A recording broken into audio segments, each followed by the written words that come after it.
2015ஆம் ஆண்டு 2.5 மாத காலம் அமெரிக்காவில் 5 மாநிலங்களில் நான் பல்வேறு நிகழ்வுகளில் பங்கேற்ற போது சிகாகோவில் தங்கியிருந்த 6 நாட்களில் என் பக்கத்தில் இருந்த அறையில் இருந்த ஒரு நண்பரும் நானும் காலையில் 6 மணிக்கு காஃபி ஷாப்பில் சந்திப்போம்.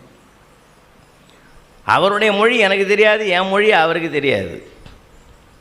அவர் வந்து உட்கார்ந்த உடனே ஹாய் அப்படின்வார், ஒரு புன்னகையை முகத்தில் காட்டுவார். நான் அதில் ஒன்றும் பெரிய விஷயம் இல்லை, கற்றுக்க வேண்டிய அவசியம் இல்லை. நான் அதே மாதிரி சொல்லி அதே மாதிரி ஒரு புன்னகையை காட்டுவேன். இதுதான் 6 நாள் பழக்கம் எங்களுக்கு.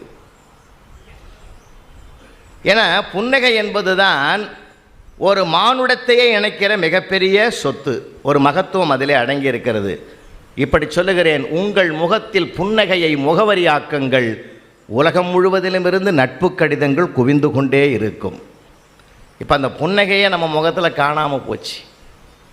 6 நாள் சிரித்து பழகி அந்த நட்பை கொண்டாடினதுனால இது நல்லா இருக்குதே, நம்ம ஊரில் கூட செயல்படுத்தலாம், நல்லா இருக்குமென்னு எங்கள் தெருவில் வந்து தூங்கி எழுந்ததும் முதல்ல எதிரில் பார்த்தேன், சிரித்தேன்.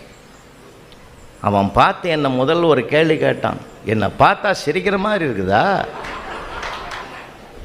எவ்வளோ நாள் நினச்சிருந்தேன் என்னை பார்த்து சிரிக்கணும்னு சொன்னான். பார்த்தீங்களா, இது நம்ம ஊருக்கு ஒத்து வராது.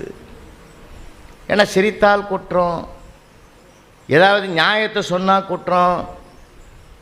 ஏன்னா அறமொழி நம்ம மொழி, அறத்தை அடிப்படையாக வேறாக கொண்ட மொழி நம்முடைய மொழி. இன்னும் சொல்ல போனால் 10 பாட்டு 8 தொகை 11 கீழ்கணக்கு என்று தர்மத்தை உலகம் முழுவதும் எடுத்து சொல்லக்கூடிய அறத்தின் வேறாக இருக்கக்கூடிய 1000 இலக்கிய வளங்கள் நிறைந்த ஒரு அற்புதமான மொழி ஒன்று உண்டு என்றால் நம்முடைய அன்னை தமிழ் என்று பறைசாற்றி முழங்குகிற அளவுக்கு நாம் பெற்றிருக்கிறோம்.